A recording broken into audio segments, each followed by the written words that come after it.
Inscreva-se no canal e compartilhe nossos vídeos para que possamos alcançar mais pessoas para a glória de Jesus Cristo. Boa noite, irmãos. Que a graça e a paz seja sobre todos nós. Amém? Primeiro eu quero agradecer aqui o convite do pastor Heráclito, por estar aqui essa noite, compartilhando da palavra de Deus. E achei o tema que estão trabalhando esse mês muito interessante. Então hoje trataremos do tema que todos sejam um. A unidade se expressa no serviço. Vamos abrir as nossas Bíblias em Filipenses capítulo 2, dos versos de 1 a 11. Filipenses 2, de 1 a 11. Amém? Todos conseguiram abrir? Então vamos lá. Acompanhe a leitura.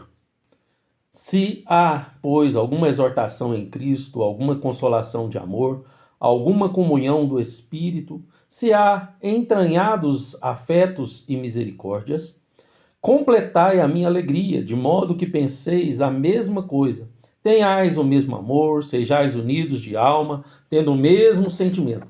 Nada façais por partidarismo ou vanglória, mas por humildade, considerando cada um o outro superior a si mesmo. Não tenha cada um em vista o que é propriamente seu, senão também cada qual o que é dos outros. Tende em vós o mesmo sentimento que houve também em Cristo Jesus. Pois ele, subsistindo em forma de Deus, não julgou com usurpação ser igual a Deus. Antes, a si mesmo se esvaziou, assumindo a forma de servo, tornando-se em semelhança de homens e reconhecido em figura humana.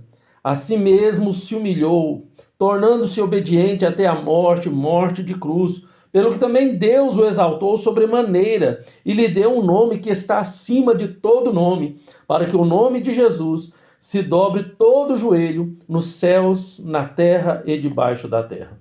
E toda língua confesse que Jesus Cristo é o Senhor, para a glória de Deus Pai. Vamos orar, irmãos? Feche seus olhos. Senhor Deus, Pai querido, muito obrigado pela Tua palavra, que é viva e eficaz. Te louvo, Pai, por essa oportunidade que o Senhor nos confere de aprender da Tua palavra, de ouvir a Tua voz. Manifeste agora por meio do Teu Espírito Santo, Pai, nos nossos corações, o poder desta palavra, Pai. E que as palavras dos meus lábios, o meditar do meu coração, possa ser agradável a Ti, Senhor Deus. Em nome do Senhor Jesus. Amém. Amém. Irmãos, se nós pararmos para observar a arquitetura das redes sociais e do ecossistema digital que nos cerca hoje, percebemos que tudo foi cirurgicamente desenhado para orbitar ao redor de uma única palavra, que se chama eu. Os algoritmos contemporâneos, eles trabalham incansavelmente para criar bolhas personalizadas. O feed exibe apenas o que agrada o seu gosto. A publicidade foca exclusivamente nas necessidades individuais de cada um. As plataformas incentivam a criação de uma marca pessoal onde cada indivíduo é diretor, a estrela, é o centro do seu próprio palco virtual. Então essa cultura do hiperindividualismo provoca e promove a ilusão de que somos autossuficientes e alimenta uma mentalidade interessante, egoísta, que milita diretamente contra qualquer senso de corporatividade e a comunidade real de ser crente, de ser comunidade local. As mídias sociais treinam as nossas gerações ou a nossa geração para consumir pessoa e descartar relacionamentos ao primeiro sinal de contrariedade. Infelizmente, esse vírus do individualismo tenta cruzar as portas da igreja. Muitas vezes trazemos essa mentalidade para os bancos do templo, enxergando a comunidade não como um corpo do qual fazemos parte, mas como um balcão de serviço para satisfazer as nossas preferências pessoais. Uma das orações de Jesus antes de caminhar em direção à cruz foi exatamente na contramão de tudo. E ele diz: a fim de que todos sejam um. Em João 17 e 21. Jesus sabia perfeitamente que a unidade profunda e orgânica da igreja seria o maior e mais avassalador contra-ataque do evangelho perante um mundo fragmentado pelo ego, pelo individualismo, pelo eu. A verdadeira unidade não nasce da uniformidade e nem de conexões superficiais de internet, irmãos. Ela nasce da humildade. Ela floresce quando pessoas completamente diferentes decidem quebrar a tela do próprio orgulho e colocar Cristo acima de si mesmas. O texto lido para esse sermão, em Filipenses 2, de 1 a 11, ele mostra Paulo, onde escrever essa carta, ele está diretamente numa prisão, em Roma. E humanamente falando, meu irmão, minha irmã, o apóstolo tinha todos os motivos do mundo para estar profundamente desanimado, isolado e deprimido. Contudo, Filipenses é universalmente conhecida como a carta da alegria, a carta da felicidade. Um dos temas centrais que pulsa nestas linhas é que a verdadeira alegria, que a verdadeira felicidade floresce quando a igreja desenvolve a mente de Cristo. A igreja de Filipos era saudável, generosa e missionária, mas começavam a surgir pequenas tensões relacionadas e disputas de ego entre alguns irmãos. Algo que ficava evidente mais adiante em Filipenses 4, 2 a 3, quando Paulo cita a necessidade de concórdia entre Evódia e Síntique. E no final do capítulo 1, apóstolo Paulo faz a exortação solene: vivei acima de tudo, por modo digno do evangelho de Cristo, acrescentando que eles deveriam permanecer firmes em um só espírito, com uma só alma. Agora, no capítulo 2, ele detalha o como. A resposta é surpreendente, irmãos. A unidade nasce quando cada crente decide servir em vez de ser servido. Filipos era uma colônia romana militarizada. A sociedade da época era obcecada por status, por poder, por prestígio e reconhecimento público.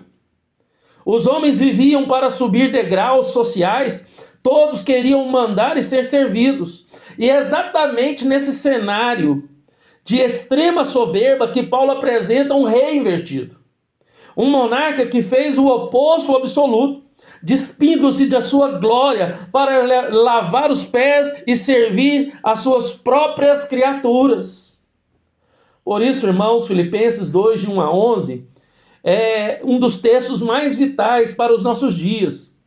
Paulo nos mostra que a unidade do corpo não é produzida por estruturas, mas sim quando decidimos servir uns aos outros com a mesma atitude de Cristo. Paulo agora pede para que nós, tanto a igreja de Filipos quanto a mim e a você, não olhemos para ele, para Paulo, porque ele se considera nada, mas nós venhamos olhar para Cristo Jesus, que é o autor e consumador da nossa fé. A unidade que Jesus deseja para a sua igreja só é possível quando aprendemos a servir uns aos outros com a mesma unidade demonstrada por Cristo. Veremos isso através de 3 verdades fundamentais explicitadas no texto lido hoje. E a primeira verdade, irmãos, é: a unidade começa quando deixamos de viver para nós mesmos. A verdadeira unidade começa quando deixamos de viver para nós mesmos. Vamos prestar atenção dos versos 1 ao 4. Preste atenção, olhe para a sua Bíblia. Se há, pois, alguma exortação em Cristo, alguma consolação de amor, alguma comunhão do Espírito, alguns entranháveis afetos e misericórdia, completai a minha alegria, de modo que penseis a mesma coisa, tenhais o mesmo amor, sejais unidos de alma, tendo o mesmo sentimento, nada façais por partidarismo ou vanglória, mas por humildade, considerando cada um os outros superiores a si mesmo.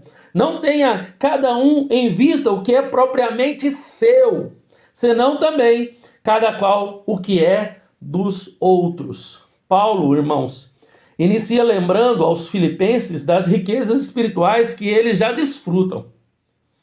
Consolação, amor, comunhão com o Espírito e misericórdia. E em seguida, ele apresenta a estrada prática da unidade. No versículo 2 ele chama: completai a minha alegria. Ou seja, façam com que a minha alegria transborde no cárcere, como tendo o mesmo modo de pensar, o mesmo amor e uma só alma. E o grande diagnóstico do problema humano aparece no versículo 3. Nada façais por partidarismo ou vanglória. Aqui estão os dois maiores vírus destruidores de comunidades na história. Partidarismo, quando os nossos interesses e o nosso nós se torna mais importante do que a centralidade de Cristo. Vanglória, a busca obsessiva por reconhecimento, aplausos, curtidas e destaque. O desejo inflamado de ser visto, de ser reconhecido, de ser percebido, de ser notado. A cura cirúrgica proposta por Paulo é a humildade. No original grego, o termo descreve a atitude mental de esvaziar-se da autoimportância para colocar o próximo em uma posição de honra, considerando os outros superiores a nós mesmos, a si mesmo. Há uma pequena história impressionante sobre a construção de faróis marítimos no século XIX. O engenheiro negligenciou a qualidade do óleo usado na lâmpada de um grande farol.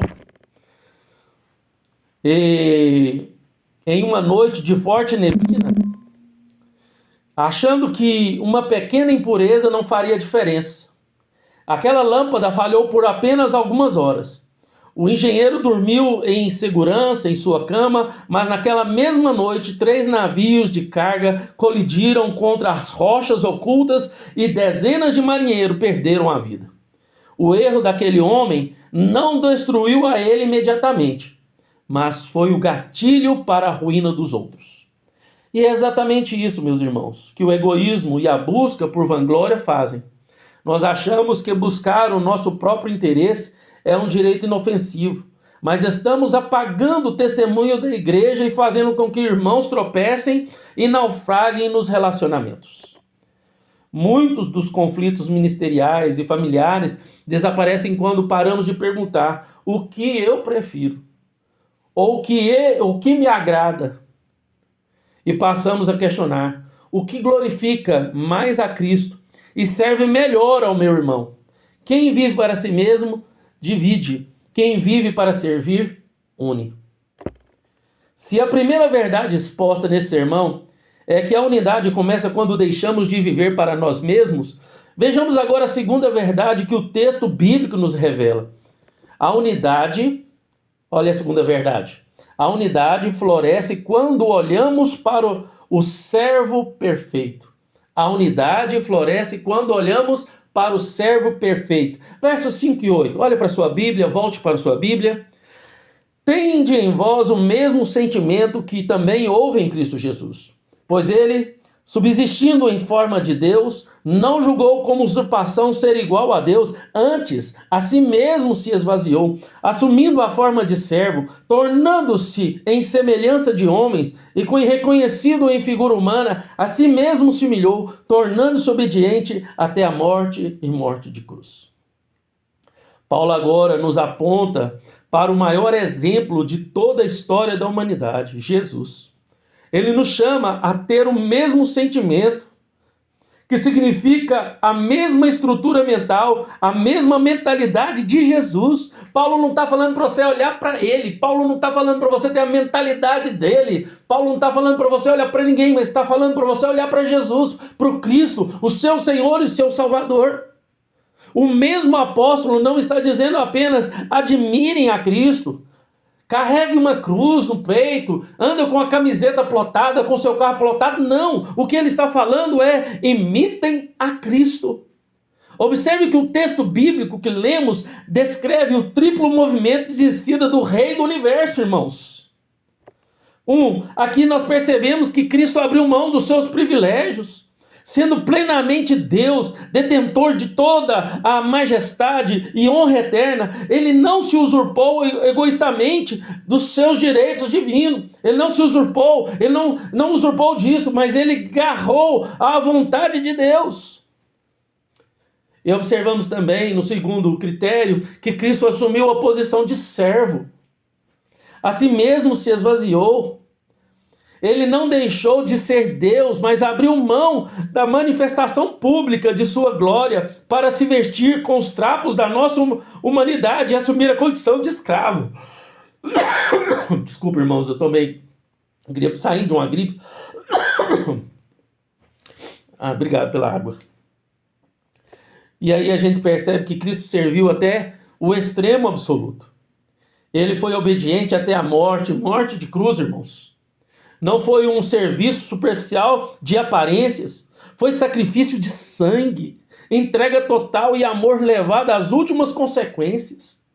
A morte de cruz era a forma mais vergonhosa, humilhante e maldita de execução do Império Romano, irmãos. E em Marcos 10:45 vemos que, pois o próprio Filho do Homem não veio para ser servido, mas para servir e dar a sua vida em resgate de muito.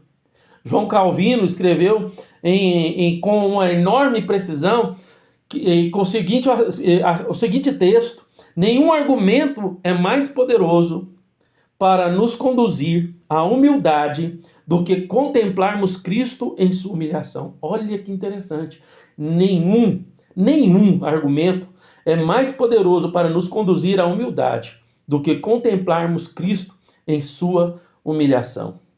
Conta uma história que em 1996, durante as audiências da Comissão da Reconciliação na África do Sul, após o fim do apartheid, uma mulher negra idosa ficou frente a frente com um policial branco que havia torturado e assassinado brutalmente o seu marido e o seu único filho. O tribunal estava em silêncio absoluto, ali esperando o clamor de vingança daquela senhora.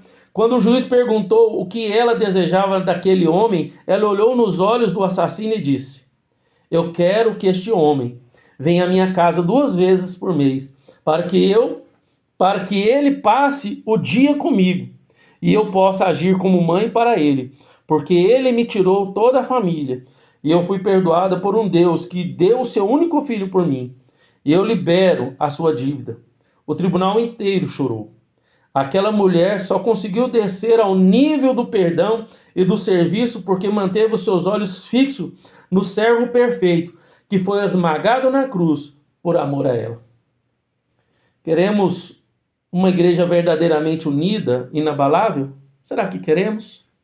Precisamos urgentemente de mais discípulos dispostos a trabalhar sem a necessidade de receber aplausos, a amar sem exigir recompensas e ajudar nos bastidores sem se importar em receber o crédito humano. E essa é a segunda verdade, irmãos, que esse texto nos traz essa noite. Que ao imitarmos a Cristo, a unidade floresce. E a terceira e última verdade que a gente vai tratar aqui essa noite é: a unidade produz uma igreja que exalta somente a Cristo. A unidade produz uma igreja que exalta somente a Cristo. Os versos de 9 a 11. Acompanhe, olhe para a sua Bíblia. Sei que vocês estão mantendo aí o aplicativo da Bíblia aberto, sua Bíblia aberta. Então, 9 a 11. Pelo que também Deus o exaltou sobremaneira e lhe deu o nome que está acima de todo nome, para que ao nome de Jesus se dobre todo o joelho, e nos céus, na terra, debaixo da terra, e toda língua confesse que Jesus Cristo é o Senhor, para a glória de Deus Pai. A dinâmica, irmãos, do reino invertido, ela é cirúrgica. Depois da humilhação voluntária, vem a exaltação divina. Observe atentamente o texto. Jesus em nenhum momento buscou a sua própria exaltação. Ele buscou a única e exclusivamente a obediência a Deus. E o próprio Deus encarregou de erguê-lo soberanamente sobre todas as coisas, irmãos.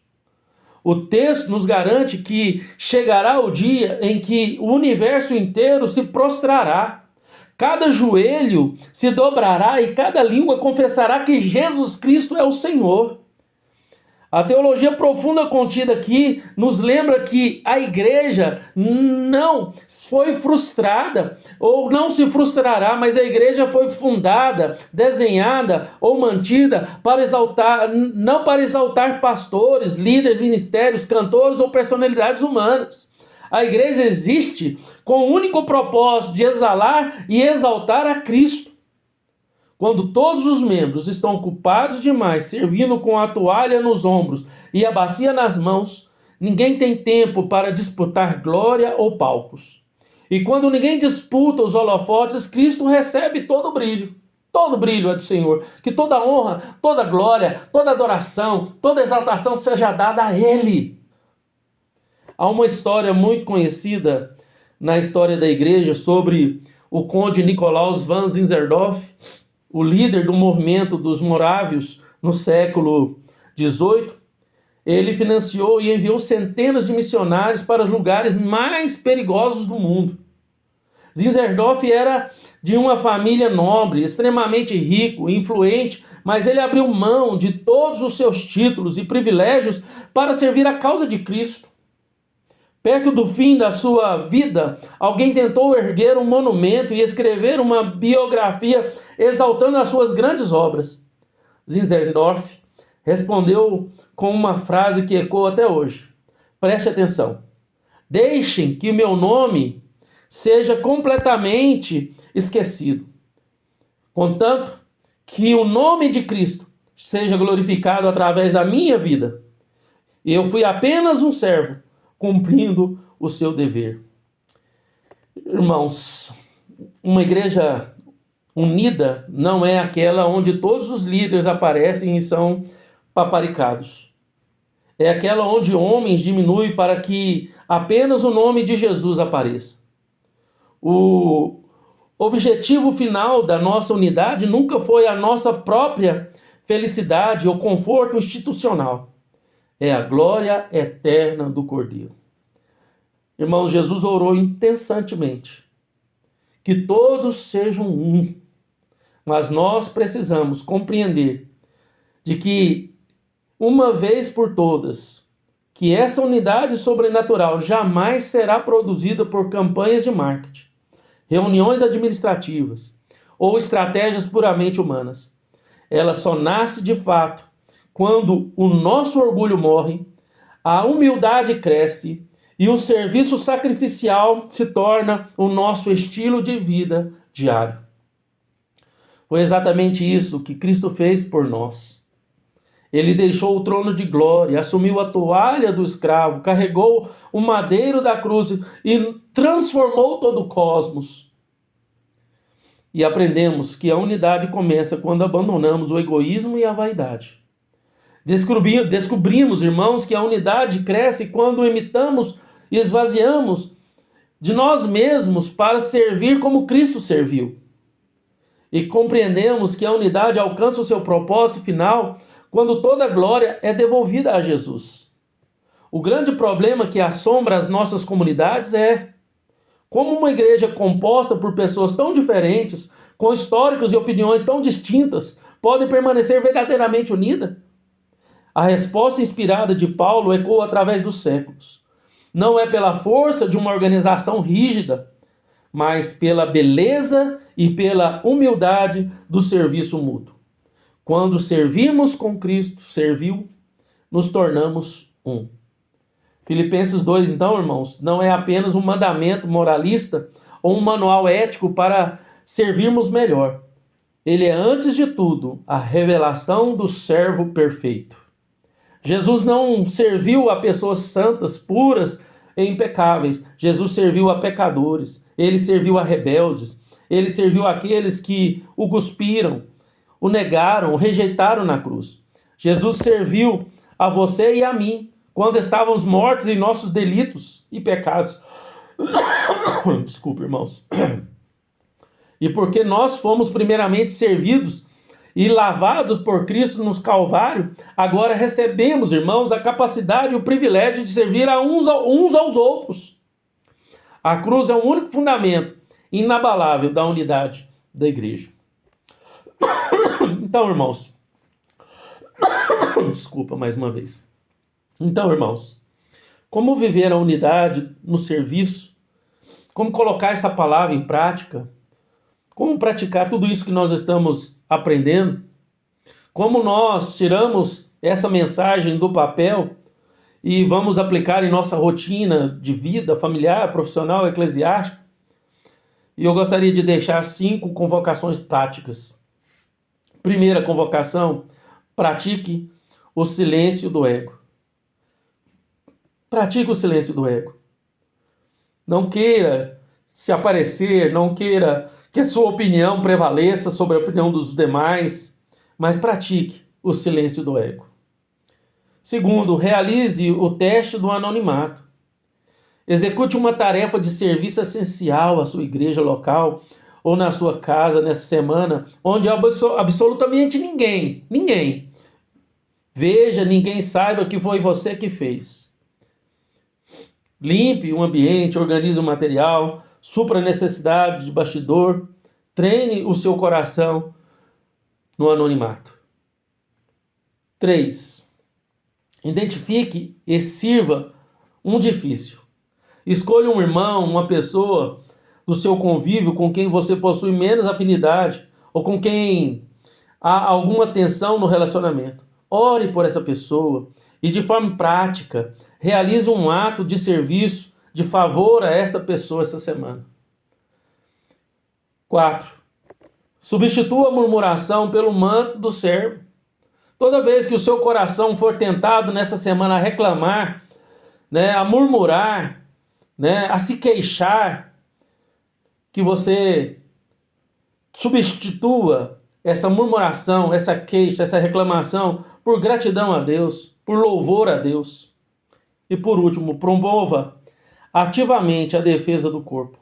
Se alguém vier até você esta semana para iniciar uma fofoca, um comentário partidarista, uma crítica destrutiva, que fira a imagem de um irmão ou de alguém ou de um líder, interrompa graciosamente a conversa. Diga: como servos do mesmo Senhor, vamos orar por essa situação e proteger a nossa unidade, em vez de espalhar o partidarismo.